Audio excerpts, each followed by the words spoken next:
ಧರ್ಮಸ್ಥಳದಲ್ಲಿ spot number 13ರಲ್ಲಿ ಇವತ್ತು ಕೂಡ ಅಸ್ಥಿ ಶೋಧ ಕಾರ್ಯ ಮುಂದುವರಿತಾ ಇದೆ. ಇವತ್ತು ವಿಶೇಷವಾಗಿ ಹೆಚ್ಚುವರಿ JCBಗಳನ್ನು ಬಳಸಿಕೊಂಡು ಆ ಭೂಮಿಯನ್ನು ಆದಷ್ಟು ಬೇಗ ಅಗೆದು ಮುಗಿಸಬೇಕು ಅಂತಕ್ಕಂಥ ಲೆಕ್ಕಾಚಾರವನ್ನು SIT ಅವರು ಹಾಕೊಂಡಿದ್ದಾರೆ.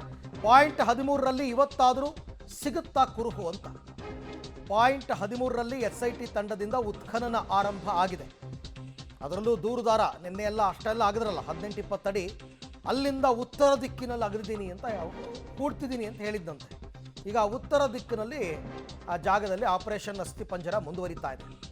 ಏನಾದರೂ ಸಿಗುತ್ತಾ ಇಲ್ವಾ ಬಹಳ ಕುತೂಹಲ ಮೂಡಿಸಿದೆ. ಇವತ್ತು ಕೂಡ ಸ್ಪಾಟಲ್ಲಿ ಅಗೈನ್ ಪ್ರತಿ ದಿವಸದಂತೆ ದೂರುದಾರ ಮತ್ತು IO ಎಲ್ಲರೂ ಕೂಡ ಇದ್ದಾರೆ. JCB ತಂದು ಮಣ್ಣನ್ನು ಅಗೆಯುವಂತಹ ಕೆಲಸ ಮಾಡ್ತಾ ಇದ್ದಾರೆ. ಈಗಾಗಲೇ ಸುಮಾರು ಆಳಕ್ಕೆ ತೆಗೆದಿದ್ದಾರೆ.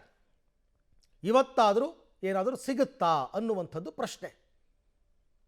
ಆತನಿಗೆ ಬಹಳ ಕಾನ್ಫಿಡೆನ್ಸು, ಈ ಜಾಗದಲ್ಲಿ ನಾನು ಹೂತಾಕಿದ್ದೀನಿ, ಸಾಕಷ್ಟು ಶವಗಳನ್ನು ಹೂತಿದ್ದೀನಿ ಅಂತ ಆತ ಹೇಳ್ತಿರೋದು.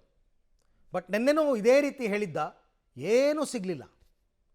ನಿನ್ನೆ ಸತತವಾಗಿ ಅಷ್ಟೆಲ್ಲ ಉತ್ಖನನ ಮಾಡಿ 18 ಅಡಿ 20 ಅಡಿ ಅಗೆದ್ರು, ಏನೂ ಇಲ್ಲ. ಆದರೆ ಪೊಲೀಸರು ಈ ಸರ್ತಿ ಗೌಪ್ಯತೆ ಏನು ಮಾಡ್ತಾ ಇಲ್ಲ, ಮುಚ್ಚುಮರೆ ಏನೂ ಇಲ್ಲ, ಓಪನ್ ಬಿಟ್ಟಿದ್ದಾರೆ. ಯಾವುದೇ ಗ್ರೀನ್ ಪರದೆ ಏನೂ ಕಟ್ಟಿಲ್ಲ. ಅದೇನಾದರೂ ಸಿಗುತ್ತಾ ಬಿಡುತ್ತಾ ನೋಡೇ ಬಿಡೋಣ ಅಂತ. ಈ ಬಗ್ಗೆ ಮತ್ತಷ್ಟು ಮಾಹಿತಿ ನನ್ನ ಕೊಲೀಗ್ ಸುಖಪಾಲ್ ಅವರಿಂದ ಪಡ್ಕೊಳ್ಳೋಣ. ಸುಖಪಾಲ್, ಈಗಾಗಲೇ ಸಾಕಷ್ಟು ಆಳಕ್ಕೆ ಭೂಮಿ ತೋಡಿದ್ದಾರೆ ಅಂತ ದೃಶ್ಯದಲ್ಲಿ ನೋಡ್ತಾ ಇದ್ದೀವಿ. ಹೇಗೆ ಸಾಗ್ತಾ ಇದೆ ಉತ್ಖನನ ಕಾರ್ಯ, ಏನಿವತ್ತಿನ ವಿಶೇಷ ಅಂತ?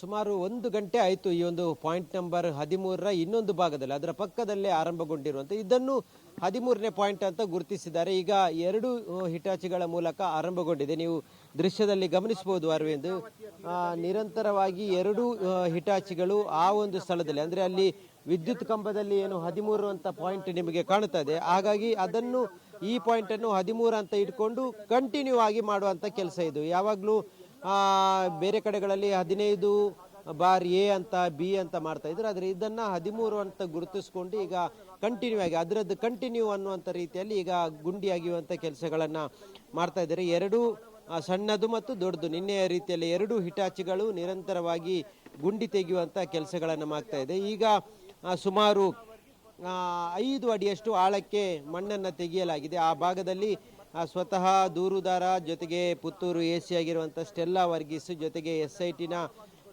SP ತನಿಖಾಧಿಕಾರಿ ಆಗಿರುವಂಥ ಜಿತೇಂದ್ರ ದಯಾಮ್ ಸೇರಿದಂತೆ ಎಲ್ಲ ಅಧಿಕಾರಿಗಳು, ತಹಶೀಲ್ದಾರ್ ಇದ್ದಾರೆ, ಎಲ್ಲರೂ ಅಧಿಕಾರಿಗಳು ಸ್ವತಃ ಇಲ್ಲೇ ಬೀಡು ಬಿಟ್ಟು ಈ ಒಂದು ಕಾರ್ಯಾಚರಣೆಯನ್ನು ಉತ್ಖನನ ಕೆಲಸವನ್ನು ಗಮನಿಸ್ತಾ ಇರುವಂಥದ್ದು. ಆತ ಹೇಳಿರುವ ರೀತಿಯಲ್ಲಿ ಇವತ್ತು ಈ ವಿದ್ಯುತ್ ಕಂಬ ಏನಿದೆ, ವಿದ್ಯುತ್ ಕಂಬದ ಫೌಂಡೇಶನ್ಗೆ ಯಾವುದೇ ರೀತಿ ತೊಂದರೆ ಆಗದ ರೀತಿಯಲ್ಲಿ ಅದರ ಮುಂದಿನ ಭಾಗದಿಂದ ಗುಂಡಿ ತೆಗೆಯುವಂಥ ಕೆಲಸಗಳನ್ನು ಮಾಡಲಾಗಿದೆ. ಸುಮಾರು ಈಗ ಒಂದು ಉದ್ದಕ್ಕೆ 10 ಅಡಿಯಷ್ಟು ಉದ್ದಕ್ಕೆ ತೆಗೆಯಲಾಗಿದೆ. ಆಳಕ್ಕೆ ಸುಮಾರು ಒಂದು 5 ಅಡಿಯಷ್ಟು ಆಳಕ್ಕೆ ಈಗ ಹೋಗಲಾಗಿದೆ. ನಿಮಗೆ ಇದು ದೃಶ್ಯದಲ್ಲಿ ನೇರವಾಗಿ ಗಮನಿಸಬಹುದು ಯಾವ ರೀತಿಯಾಗಿ ತೆಗೀತಾ ಇದ್ದಾರೆ ಅನ್ನುವಂಥದ್ದು. ಇಷ್ಟು ದಿನಗಳ ಕಾಲ ಈ ರೀತಿಯಾದಂಥ ಉತ್ಖನನ ಕೆಲಸವನ್ನು ಯಾವುದೇ ಕ್ಯಾಮ್ರಾಕ್ಕೆ ಸಿಗದ ರೀತಿಯಲ್ಲಿ ಅವರು ಗೌಪ್ಯತೆಯನ್ನು ಕಾಪಾಡಿಕೊಳ್ತಾ ಇದ್ರು, ಸುತ್ತ ಪರದೆಯನ್ನು ಕಟ್ತಾ ಇದ್ರು. ಆದರೆ ಈ ನಿನ್ನೆ ಮತ್ತು ಇವತ್ತು ಯಾವುದೇ ರೀತಿಯಾದಂಥ ಗೌಪ್ಯತೆ ಇಲ್ಲ, ಎಲ್ರಿಗೂ ಮುಕ್ತವಾಗಿ ನೋಡ್ಬೋದು, ಕ್ಯಾಮ್ರಾಕ್ಕೂ ಮುಕ್ತವಾಗಿ ಚಿತ್ರೀಕರಣ ಮಾಡ್ಬೋದು ಅನ್ನುವ ರೀತಿಯಲ್ಲೇ ಪಕ್ಕದಲ್ಲೇ ಎಲ್ರಿಗೂ ಆಸ್ಪದವನ್ನು ಕೊಟ್ಟಿರುವಂಥದ್ದು. ಹಾಗಾಗಿ ಯಾವುದೇ ಮುಚ್ಚುಮರೆ ಇಲ್ಲದೆ ಈ ಒಂದು ಉತ್ಖನನ ಕೆಲಸ